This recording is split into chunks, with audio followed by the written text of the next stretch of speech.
Welcome to A Woman's Voice, Empowerment Radio, where your voice is heard.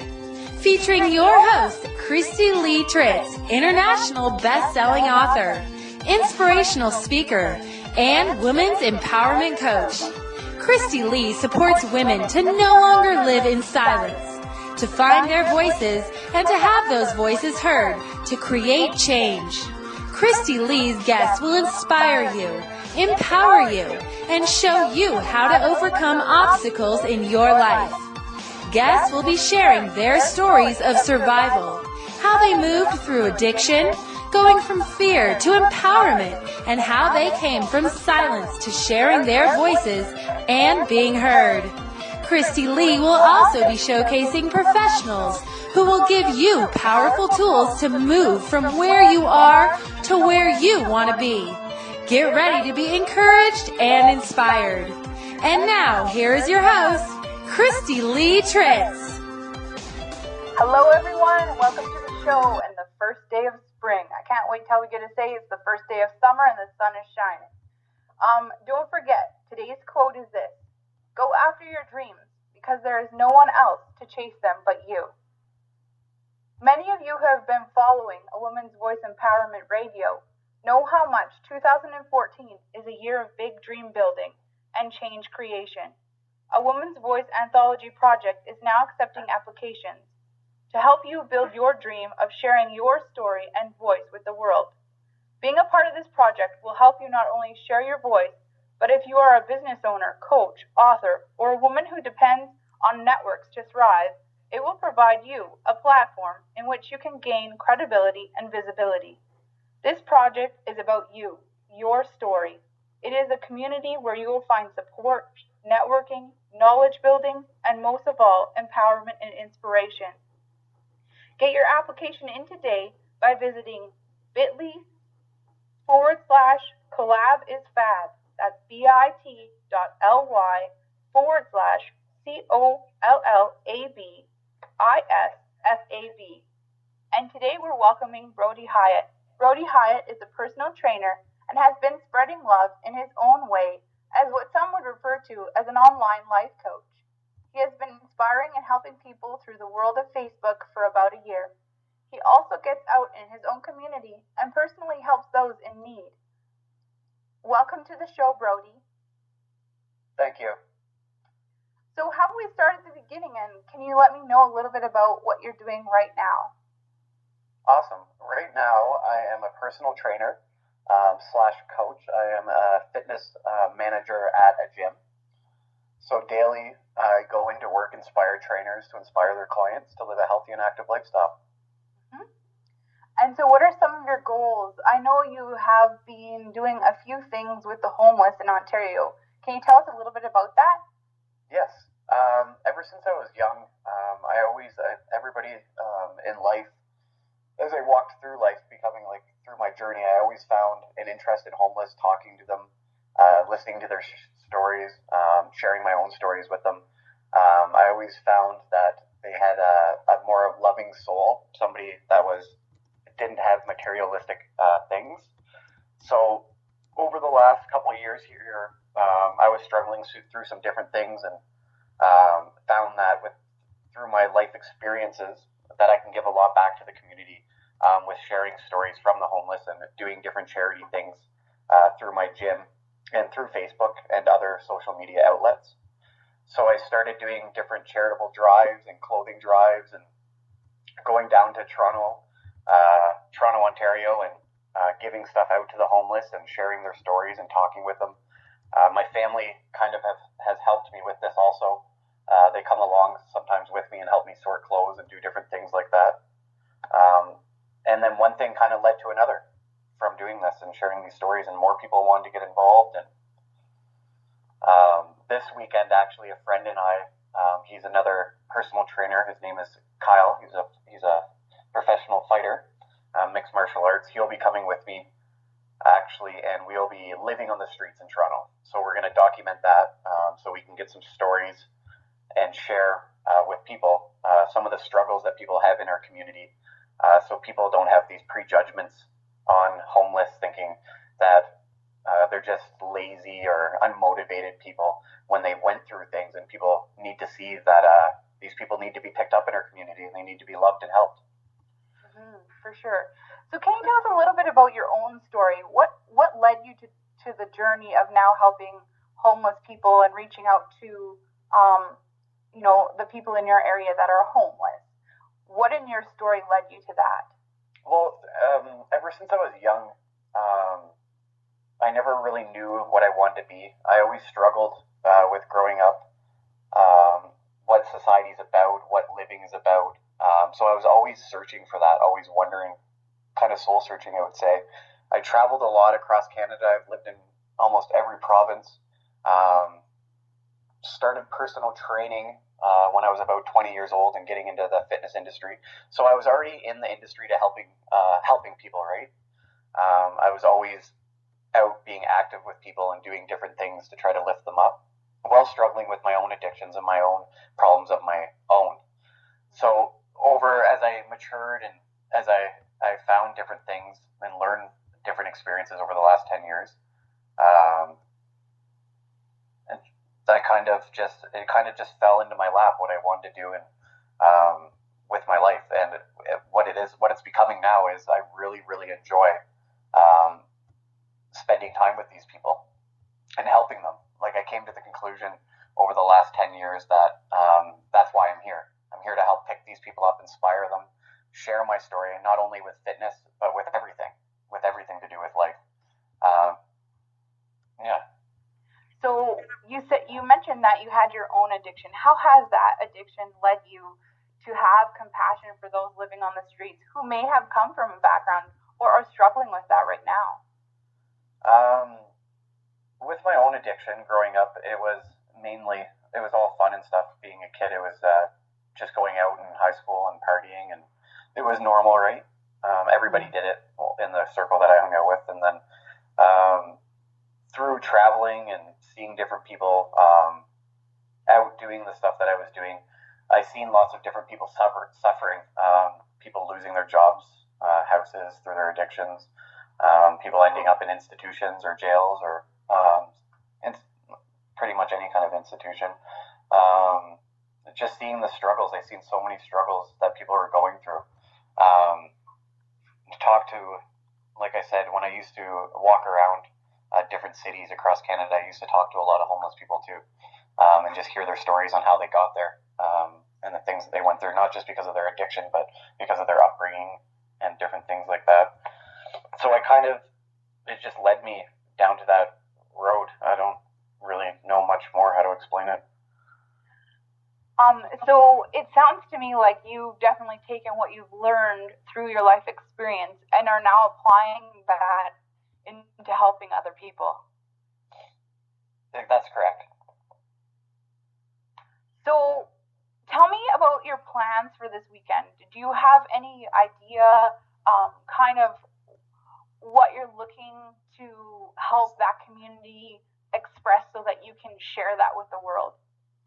So it doesn't really, I don't have plans. It kind of just comes to me. So I'm very spiritual and I do a lot of praying. And when I have these visions and things come to me, I kind of just act on it. So I had this idea. I was driving home, actually. I was in Kitchener and I was out with a friend and we seen a homeless man. So I went out and I actually his name is Carlos, and I gave him my coat.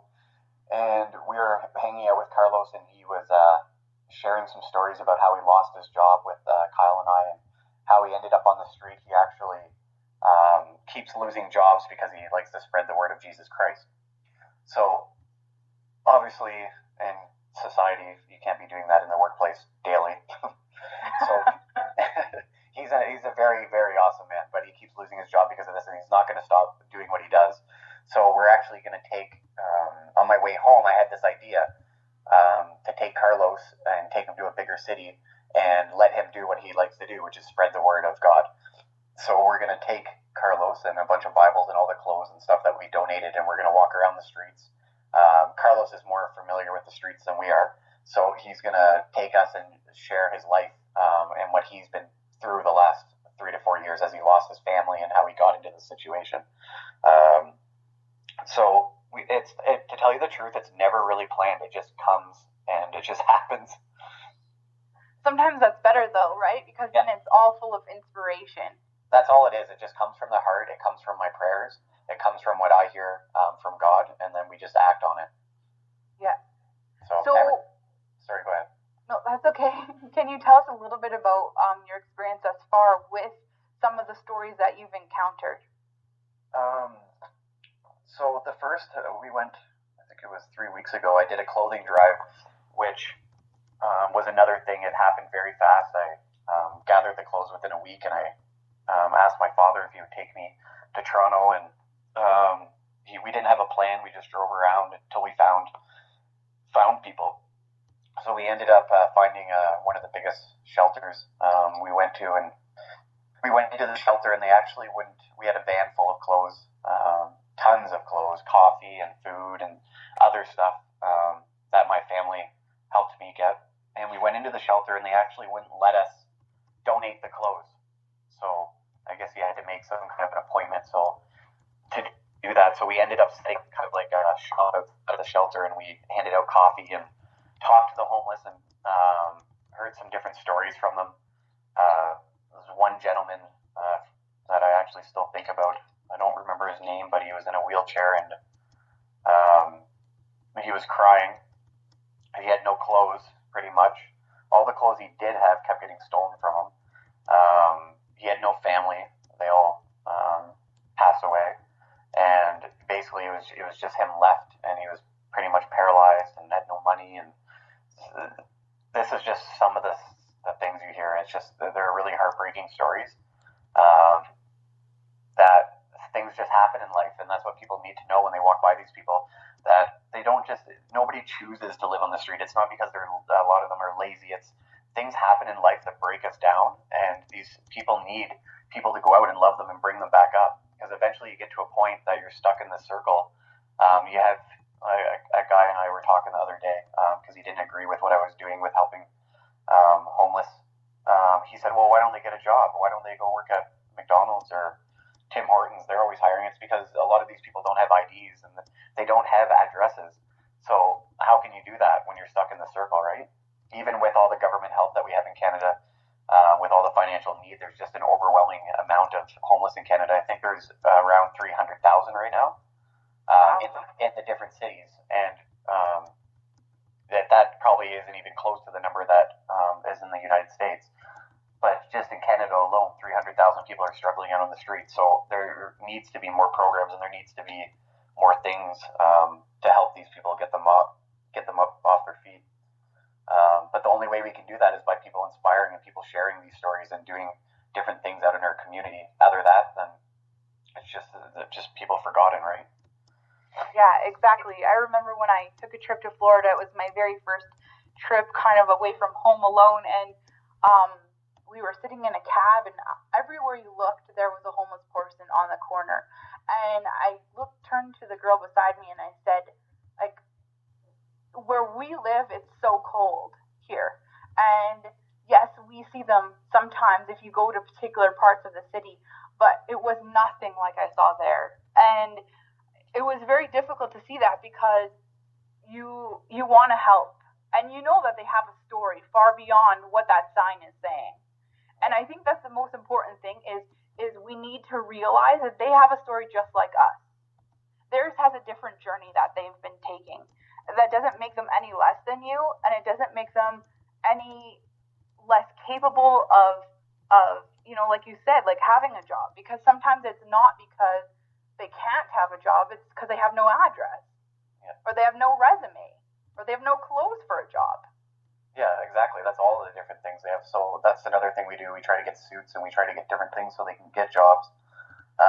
Another idea, once we start up different charities and stuff, a friend of mine, we actually are thinking about renting places and actually taking some homeless and trying to life coach them and actually get them off the street ourselves. There is different government programs that do this, but we're going to try and do something similar.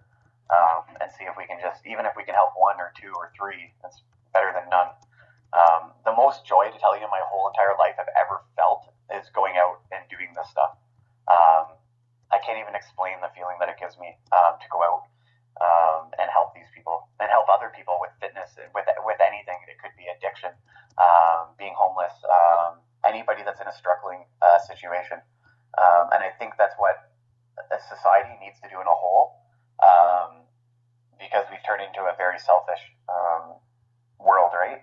We're always looking out for number one and what's best for us and what's going to look good on us and what's going to look good in our bank account, but we're not doing anything to help the others around us struggling. And, you know, coming from somebody like who knows what it's like to struggle and knows what it's like to almost be at that point where you don't know, you have no idea where your next penny is coming from to be able to reach that. I know that, yeah, even though you're struggling, you have far more than what some other people do. And sometimes all it takes is that one can of soup or that one bag of rice. It doesn't have to be like super extravagant. Yeah, you're exactly right. I think all it takes is just even walking around daily, and if you see somebody, say hi to them, shake their hand. Just people need to start being more friendly as they walk around and positive. And like I said about spreading love and stuff like that, giving that to everybody you see, not just your family, every single person you see in the walk of life. Like we're people. Attention. Why not give that to everybody? Right. Exactly. And sometimes, you know, all that takes is a smile. Some of those people who are on the streets are so ignored because they're looked at as almost like there's something wrong with them.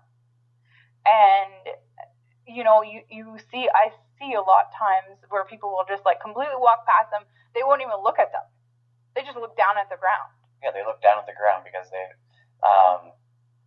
a lot of the times people too, because a lot of people, I can see why they do that, because after talking to a lot of them, there's a lot of people that suffer from addictions on the street. So a lot of the time when you do give them money, when people are begging, that they will spend their money most likely on drugs, majority of them that I found. Because at one point we were actually going around and giving different people money, which doesn't work. You need to give... if you need to walk by them at least and acknowledge that there is a person laying there on the side of the road, right? Mm-hmm. Not just look and just walk past like they're a ghost.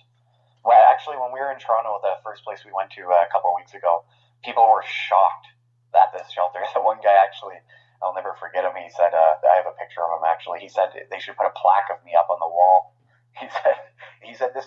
Why would you drive all the way here 1 hour away and give all these clothes like out of your own time? It didn't even make sense in his brain, like, because nobody's ever done anything like that.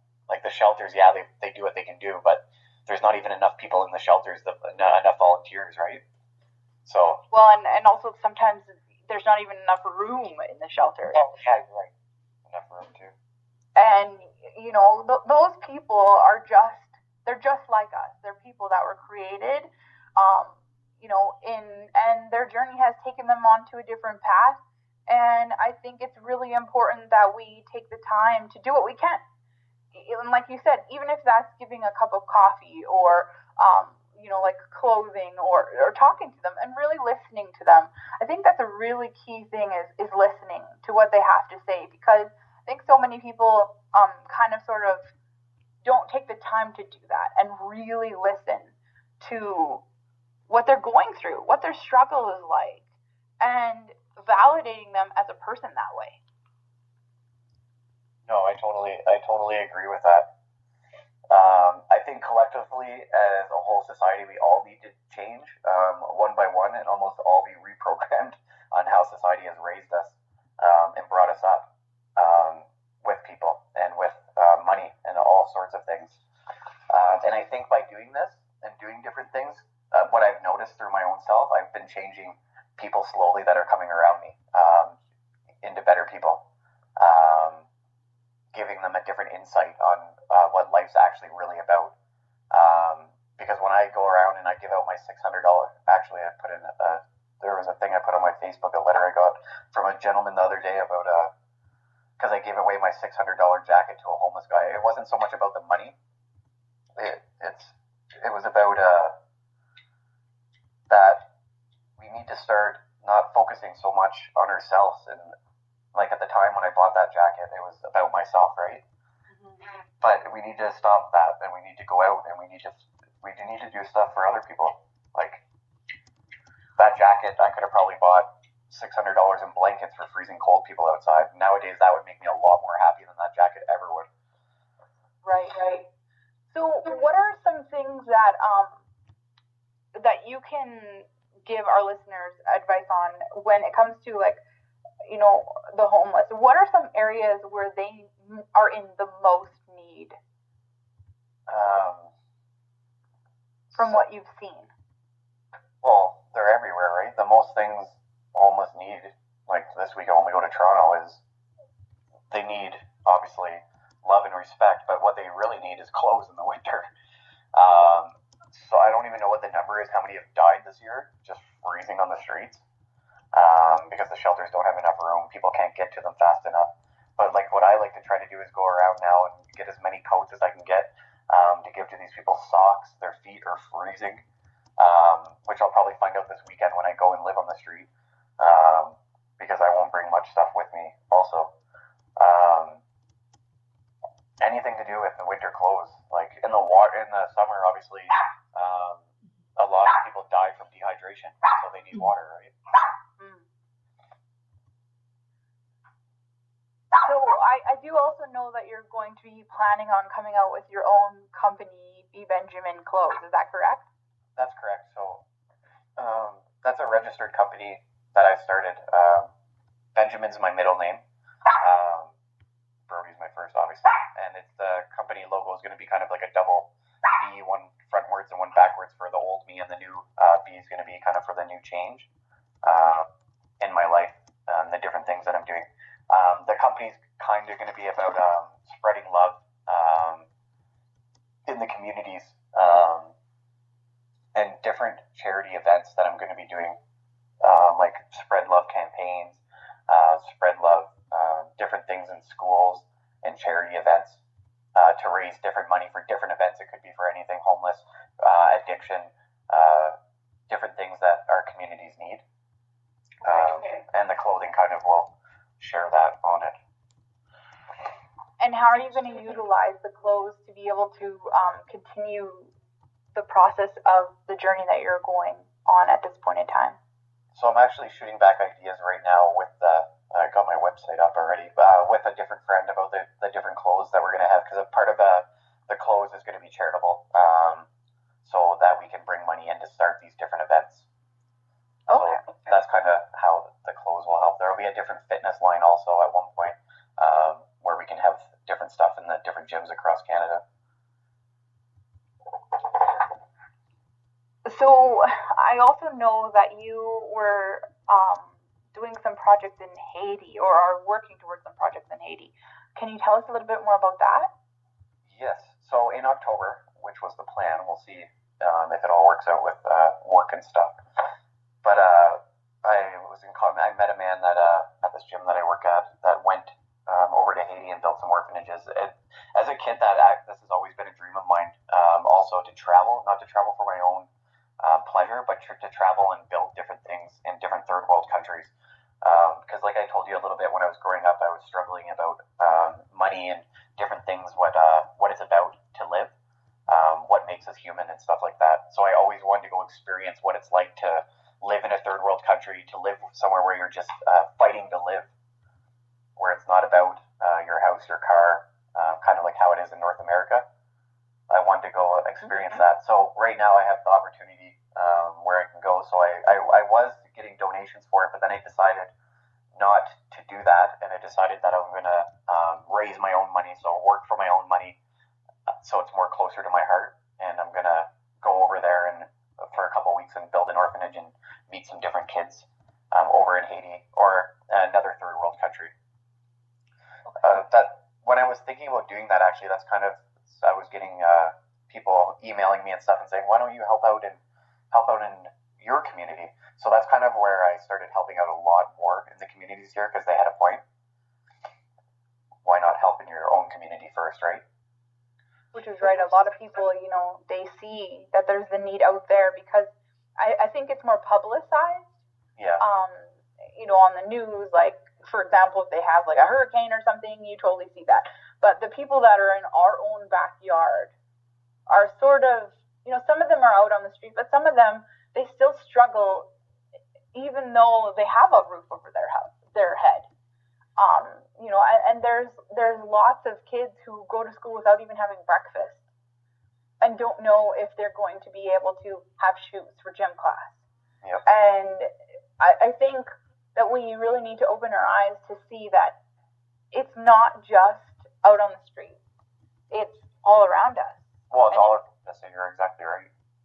It's in our backyard. It's in our family sometimes that we don't even know, because a lot of times I think people don't want to talk about their struggle that way because it makes them look weak. It makes them look like they can't achieve things that they feel that society says, well, you're supposed to be like this. Yep, and that's why we all, just like your show, we need to all go out and we need to talk about these issues, not just sit in our home. Like, we need to get out in our communities, in our schools, in our churches, and different events, and we need to speak about these problems. And join together and help each other. Exactly. This is a lot of the things that we don't do. So people like to talk about it, but they don't like to take action on it. So I hear a lot of people, I want to do this, I want to do that. Well, they don't take the action and they don't go out and take the initiative to start these different things. What are some reasons that you think maybe those people don't take the action? I think it's fear. So I had a lot of fear in my life before I started practicing different spirituality, different things. Society gives us a lot of fear. We're fearful of homeless people. Anybody that I talk to thinks I'm out of my mind for living on the street with homeless people. They're fearful that you might not come back, that you could get a disease, you could be shamed for talking about your addictions. I know when I first started talking about my addictions, I never wanted to admit that I was a recovered addict or an alcoholic. I never wanted to be labeled those names, so there's a big fear of that. Society makes us seem like we need to be up on this totem pole, that we can't talk about these struggles, or that it's not good to talk about them. But we need people to get out and talk about them. That's the problem. Exactly. This is what inspires people. So people talking, people getting out. Even when I know so many people that since I started talking about my addiction and stuff like that, they would have never shared. They would have kept it to their grave until I started talking about different things I went through. Do you still feel like there's some holdback when you try and talk about your addiction? Somewhat. It takes practice and time. Not so much now. The more I get out and the more I can help people. I'll always be an addict. I'll always be an alcoholic. That'll be part of me for the rest of my life, so I've accepted that. It is a disease, and it's hard for a lot of people to understand what an addict is or what an alcoholic is and how they suffer from the disease. So it's good to get out so we can talk to other people that don't understand it, because it's a family disease. It rips families apart. It puts people on the streets. It kills people around us everywhere across the world. Not just from drugs and alcohol, but it could be from any kind of addiction. So, no, there isn't too much fear anymore. Which is good, because I think, as a wife of a person who is an addict, I think that it's really important that you come to a place where you feel empowered enough to say, yes, this has been a part of me, and this is a journey that I'll always have, that I'll continue through my whole life. But now is the point to take that and utilize it for good. Yeah, you're exactly right. That's the blessing with anybody sharing a story, that anything that happens to them could be the guy in the wheelchair, could be the guy. I watched a video with a guy actually the other day. I should have wrote his name down. He does an inspirational things. He has no arms and no legs, and he goes around and he goes to schools and he talks about how awesome his life is and how anybody can have this life. And I don't know, it's really empowering, the stuff you can do when you start using these tools that you've learned to give back. And I know exactly who you're talking about. And he just got married, that guy. Yeah, you know who I'm talking about. It's amazing. I totally know who you're talking about. I love that guy because, it's all about no excuses. Yeah. Yes, you've lived through those things, and yes, you're going through those things, but you know what? no excuses will lead you to a point where now you can help other people through your own passion that you find, whether it's helping homeless people on the street or like with me, whether it's helping women who have spouses, who have addictions, and who have gone through traumatic events. When you take that passion and you put it towards other people's lives, amazing things happen. Amazing things. I know I can't even describe the things that happen and the things that I see daily now.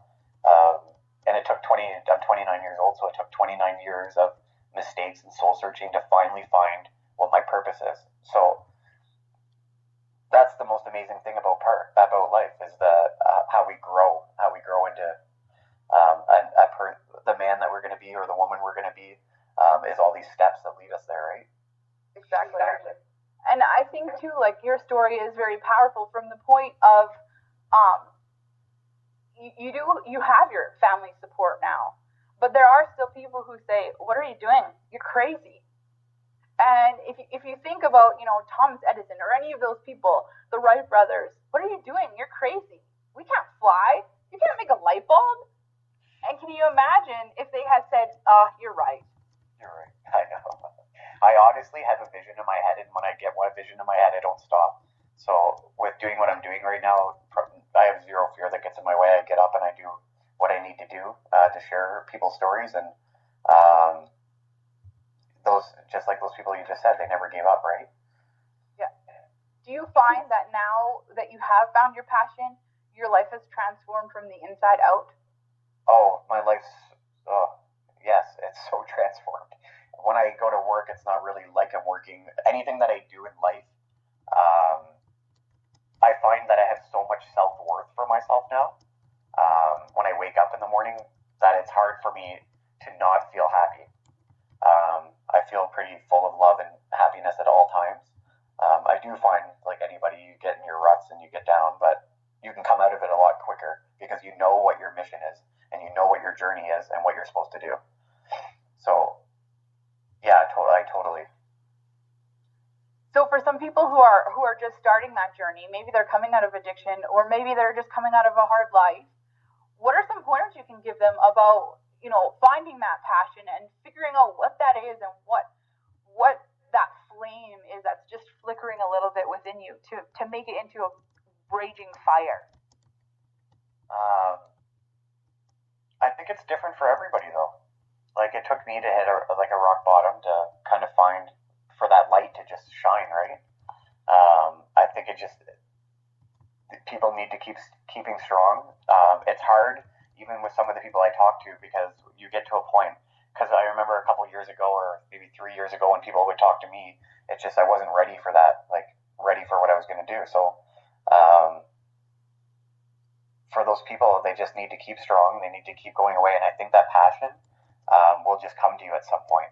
Because I honestly never knew I would find what I'm meant to do, but it actually came to me. I never knew in school. I never knew in high school. I went from job to job to job to job, and I think eventually it'll just come to you. It sounds to me like you sort of felt lost. Yeah, I felt that's exactly what it was. I felt lost. I didn't know what my main purpose was because I didn't want a meaningful, I didn't want just a job. I wanted some sort of meaning, like to life, what life was about. And then I found it. It's love. So it took me 29 years to find what it is, and it's loving people. It's not about the job that you have. It's not about anything else. It's about getting out there and helping people. In my life, anyways.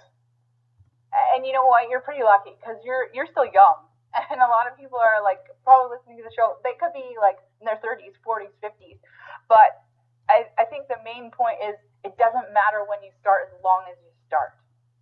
No, you're exactly right. I've met people at different recovery places and different places now that make changes when they're 60, and it's amazing, like complete changes in their life. So it can happen at any time. Exactly, and I think it's really powerful when you see that in somebody that you know. Just reflecting on this the other day, and I was like, wow, how amazing is it to be a part of someone's personal growth and see, like, for example, when you're helping with the homeless people, and see that growth in that moment by moment, that growth. Rather than like some of us, we think of it, oh, well, like it's going to take so long. But really, it's all about that moment because that's all we have. All we have is the moment, and that's when we grow, right? When we're in that moment. So, yeah, even I can feel myself growing just when I talk to certain people. Just hearing different stories. The homeless, the most. When I talk to these people, I can feel myself being enlightened and inspired. These people inspire. I know I go out and inspire people, but these people inspire me with their stories, hearing what they've went through and how they battled their struggles, and maybe their struggles on the street are not even the worst struggle they've had. Maybe they've had way worse struggles than that, from what I've heard so far. So, yeah, I like that what you said about the growing. And we always will have struggles, but it's really, what are you going to do with those struggles? Are you going to remain in them and be like, kind of thing, like all down about it? Or are you going to do like some of those people on the street and share that story with another person, which then in turn, you said you're inspired, and then you're inspiring other people, and it just keeps going. Yeah, I watch it daily, like with my friends, people around. I've seen, even through just my social media, just people that inspires them, and it's seriously like a virus. The positivity just keeps spreading. The negativity just basically just stops at a brick wall. So, and I find that really interesting because that totally is true. It's almost like, and Facebook is a really good example for that, because if you have those negative people, it's almost like they sort of fade out of your life, and that negativity sort of just kind of dissipates. I don't know if it's because the positivity takes over, because it's far more, like we said, like viral. I'm not really sure how that all works, but that's definitely something that I noticed too, is the more you surround yourself with that positivity, the negativity sort of just kind of... It doesn't even want to be around you anymore, really. Yeah, it's so strange how that works. And it's so strange. It really is, though, because they really don't want to be the negative source. It's like blocked from your positive energy. Exactly. It's like, run away, scary positive people. This guy's way too happy for me. So what are some things that you do to stay positive and happy every day? So every day, well, first of all, I pray pretty much all day long. I try to live in the moment as much as I can, even though lately I've been getting extremely busy, so it doesn't seem like I'm in the moment because I'm always thinking of all these different things I have to do. But I try to live in the now, I would say, as much as I can to keep happy, because if I'm not thinking about the past or the future, then nothing can really faze me, I guess. I always try to remember where I came from and what I'm here to do. So if I catch myself in a negative thing, I always remember, no, this is why I'm here. I'm here to go out, and I'm here to help people. I'm here to inspire people, and I can't get down on myself or get into that self-pity that we can all fall into, right? We can all fall into that self-pity, poor me, or poor this, because it's not even about that anymore. Like, so I think it's just catching yourself when you start getting into that rut. You have to be aware. You have to be aware of yourself. Do you have any tips on how people can start to become aware of that kind of behavior? So, I think spirituality, finding something that you can believe in. It doesn't have to be God. It can be anything, the universe, whatever you want it to be. But I think finding something that you can meditate to, or that you can pray to get yourself out of yourself, so you can become more happy. So practicing being more aware, which takes time because we have very busy brains, and our brains are always wandering in different places. So we need to try to slow ourselves down, which can be hard. It takes practice. So I'm not perfect. Sometimes when people see me mad, or if I swear now, they're like, whoa, what happened there? And I tell them, like, I lived a certain way for a certain amount of time, so I'm trying to reprogram myself to be a certain way now. So when you live a certain way for a certain amount of time, maybe it's going to take that long to be that new person you want to be, right? But the more you practice being happy, the more you practice being positive, the more positive people get around you. The changes happen, and the opportunities and the doors that open, they don't stop. And if you go into that negative person, then those doors close fast. And I think what you just said can be transferred even into your experience with the homeless. When you live that life, for as long as some of those people have lived, they don't know anything different. They need to be taught. They need those tools.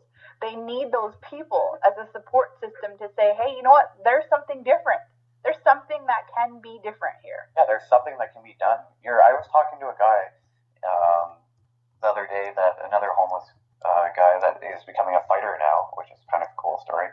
But same thing. He's like, all I know is the streets. All I know is alcohol. All I know is how to kill my pain. He grew up on the streets pretty much. He doesn't know any difference. All he knows is how to talk street. He doesn't know how to socialize in a normal environment. He actually might even be coming with us, this other homeless guy, to Toronto, because he loves being around me and my other friend, because he wants to change. And being around us makes him want to change. He wants to know how we could have better supportive families. So now maybe we can give that back to him, and we can pretty much, I would say, father him and try to give him what we've learned from our families, so we can try to bring him up or from our mistakes. Exactly. And I think, you can see that reflected in almost every situation, whether it's little people school or college or anything like that. You really see that that lack of guidance, that lack of leadership, that lack of connection. Because I think sometimes we're so connected to computers and those kinds of things that our kids are the ones that are suffering. The people who are growing up now are the ones that are suffering because of it, because they don't know how to have that connection, how to have that relationship. And those are really important. No, it's totally so important. So who inspires you? I would say the people I help inspire me. So my personal training clients, the stories that I hear people overcome inspires me to be a better person. So when I hear a client's success story and losing a bunch of weight, or somebody that overcome an addiction or hit like a milestone mark, or a homeless person maybe getting off the street or finding a job, these are the people that inspire me, the people that come from even harder struggles, that get out of these places and change their lives. So that's what keeps me going, is working with these people. I don't know where this journey is going to end up taking me, but these people, being around them constantly, it's going to end up taking me somewhere far. So that's what I have to say. I don't have one particular person. I would just have to say people in a whole inspire me. This kind of reminds me of something I saw on Facebook about these people this one guy, he was nominated to do some kind of drinking thing, I think it is. I don't really drink, so I have no idea. But instead, he decided to go and utilize the money he would have taken to buy alcohol for this thing, and instead he bought like coffees and food for the homeless. And so I think that, sometimes we just need to change our mentality. Why not nominate each other to do positive, changing things? Yeah, we did. Our gym kind of did the same thing. We did ours with drinking shakes. So we just did it towards fitness and changed. I know, I thought when I saw that drinking thing on Facebook, that was kind of ridiculous.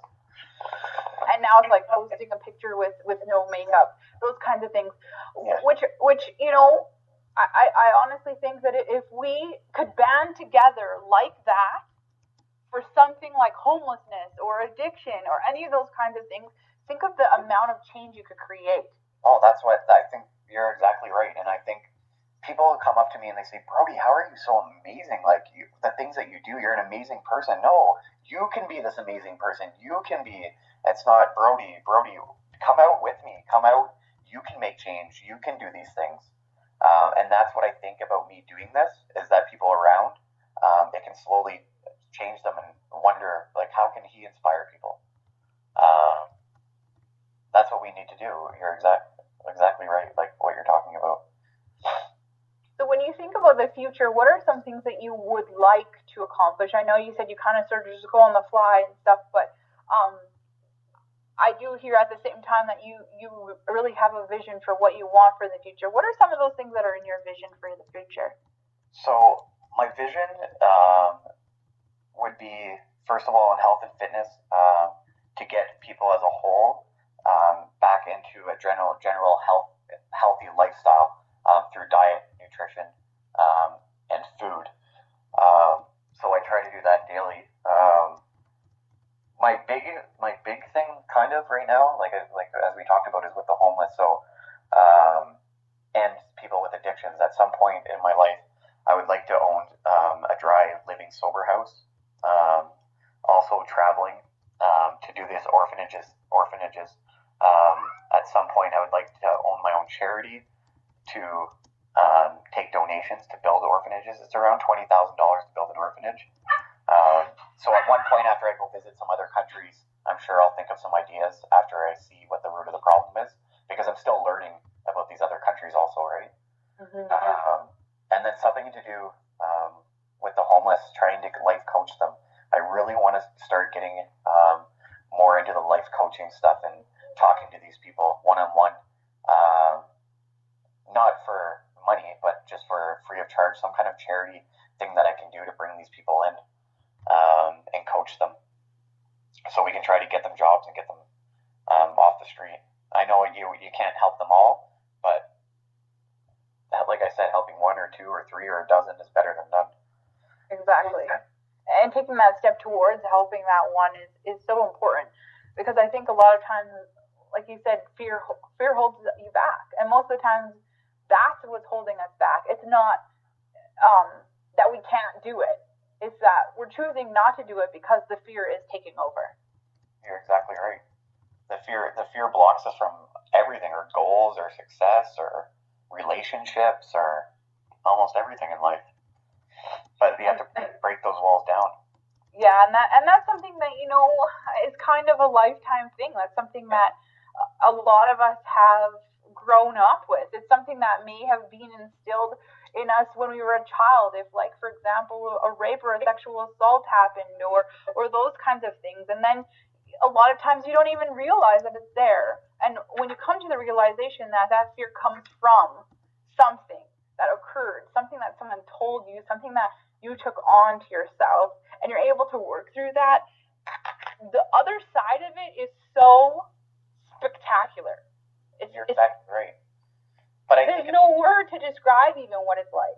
I think it's also learning too how our brains operate and how our egos operate, and with those different fears, what they do. Because for a long time, I suffered from depression and anxiety, like 1 in 3 people across North America and the world suffer from. It's a normal thing.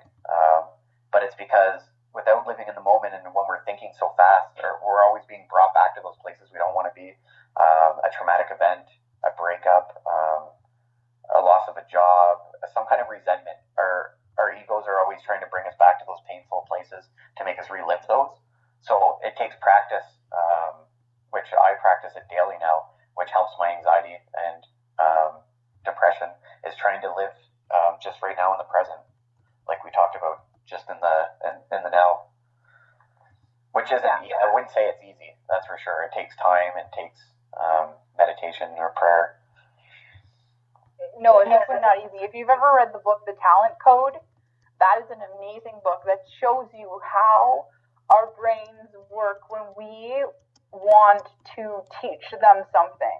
Because a lot of times I think people think, oh, I don't have control over that. It just happens.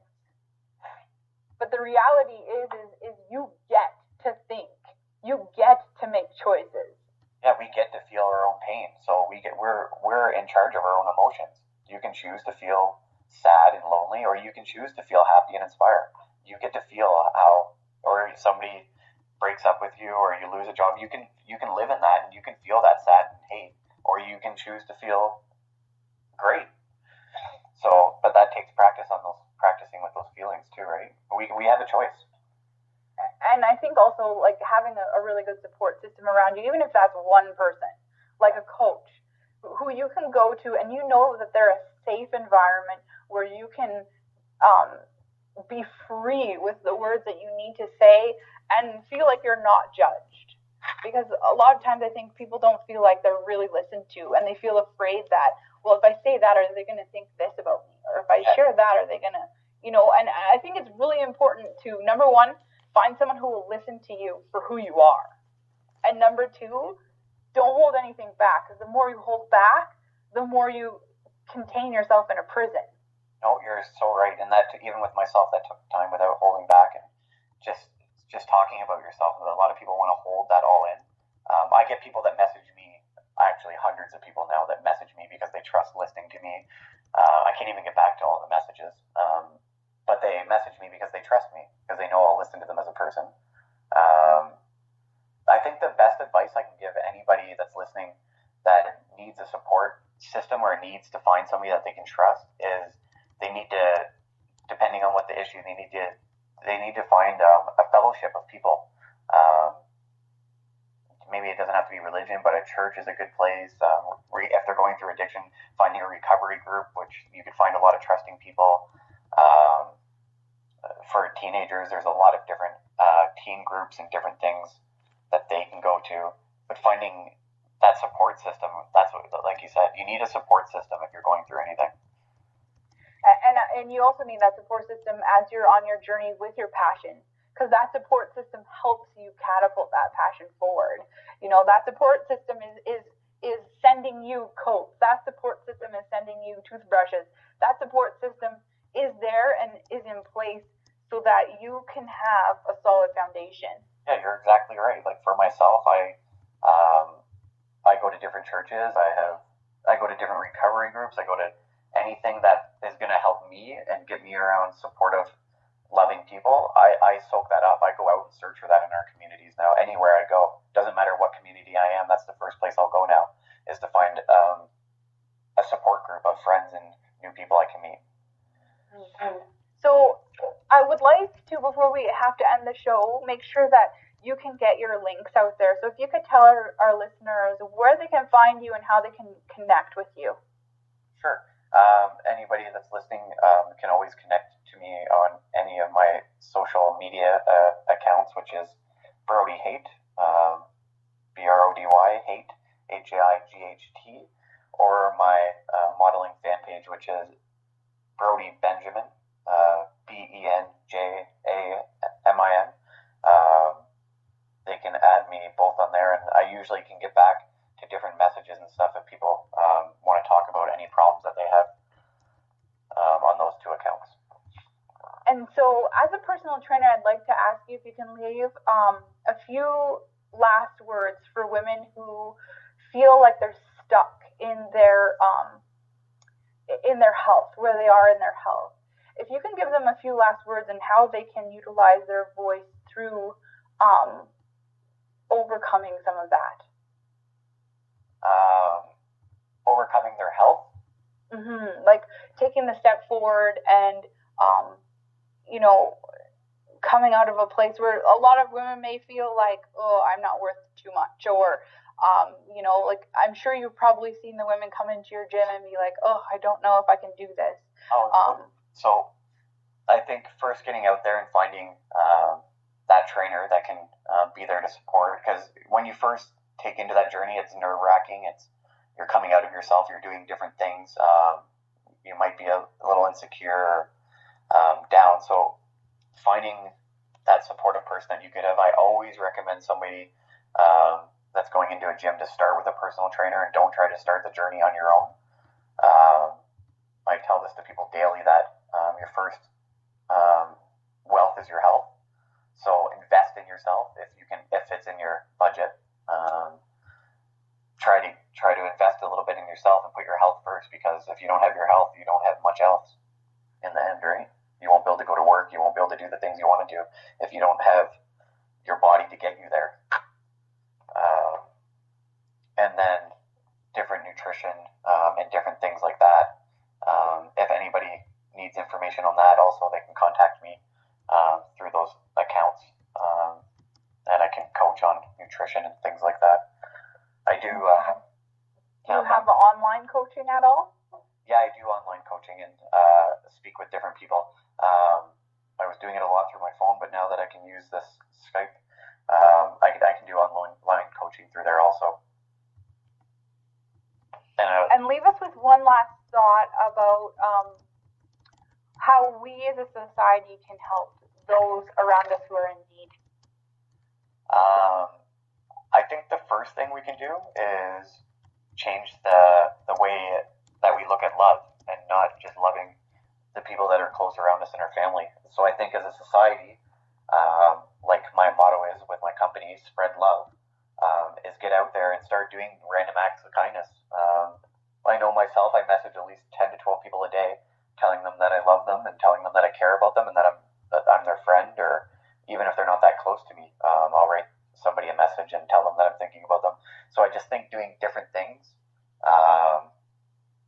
to people around you, or when you walk by somebody on the sidewalk, say hi. Treat people like they're people, because we're all people, right? So I think that's the first step, anyways. And I just want to say thank you very much for being on the show today. It was a pleasure to speak with you, and I can't wait to see where things go in the future for you. I'm really excited. Thank you very much. Thank you so much for having me on the show. You're very welcome. And so, listeners, I am so happy to have you along today. I hope that you learned as much as we did through this show today. Don't forget to reach out and just give somebody that handshake. Make sure that you spread that smile. Take that time to say that hi. It's more important than you might know, because you may be the only person in months who has done that. Also, please remember that we are in our application process for the project of A Woman's Voice, 30 empowering and inspiring women's voices to heal the soul. If you are a woman who has been through any kind of event, whether that's motherhood or a trauma such as rape or sexual assault, we would love to hear from you. If you also know a woman like this who would like to share her story to help other women around the world, please get in contact with us at contact@ChristyLeeTritz.com, or you can go directly to the application site at bit.ly/COLLABISSAB, because collaboration is fabulous. Thank you for joining us on the show today. Have a great and blessed day. Thank you for joining Christy Lee and her guests on the show today. Tune in to A Woman's Voice, Empowerment Radio, every Thursday at 1 Mountain Standard Time. This station is made possible by generous donations made by our listeners. To donate, please visit ChristyLeeTritz.com and keep helping us share women's voices. Have a blessed day full of inspiration.